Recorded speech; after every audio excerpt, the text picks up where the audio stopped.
The other day, I read a fascinating story about a long distance runner named Billy Mills. Nobody had ever heard of Billy Mills until the summer of 1964. I'm going to tell you about it in your morning cup of inspiration. He was a Native American. He grew up on a reservation from a family of 15. And he showed an early ability to run. And in high school, he did really well, but then his coach kind of abused him and he kind of fell away. He came back in college and he actually qualified for the Olympic team in 1964 in the 10,000 meters, which is a grueling race.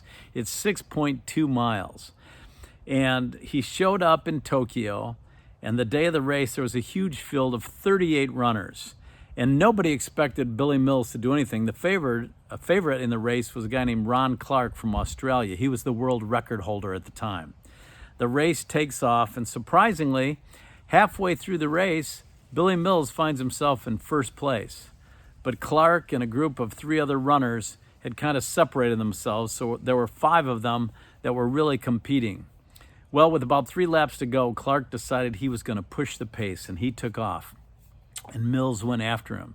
And as they came into the last lap around the first turn, Clarke elbowed little Billy Mills, and he went flying over into the 3rd lane, and his knees buckled and his arms were flailing, but somehow he got back in stride, and he came back and he caught Clarke. Well, as they were heading into the final turn, a 3rd runner somehow caught up and slashed his way through the 2 of them and took off down the runway, and it looked like Clarke was going to be in 2nd and Mills would be a distant 3rd. Somehow, Billy Mills found another gear and went flying down that straightaway with every ounce of energy he had.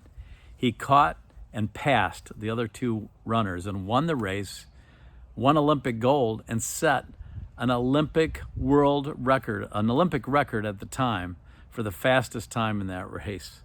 Well, afterwards, the officials came up to Billy Mills and said, "Who are you?" And he answered, "I'm the Olympic gold medalist."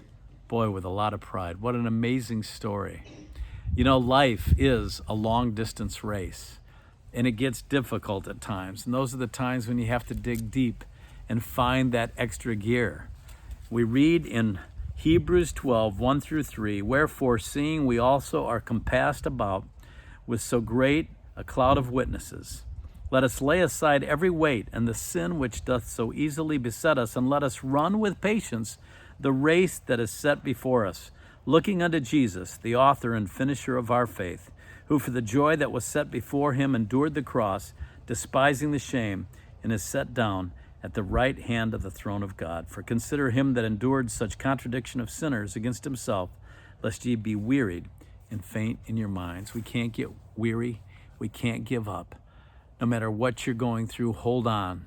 The finish line is in sight, and we want to finish strong so that God will one day greet us into his kingdom and present us with something far greater than a gold medal.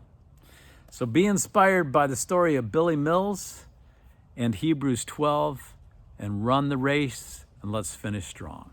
God bless, and I'll talk to you soon for another morning cup of inspiration.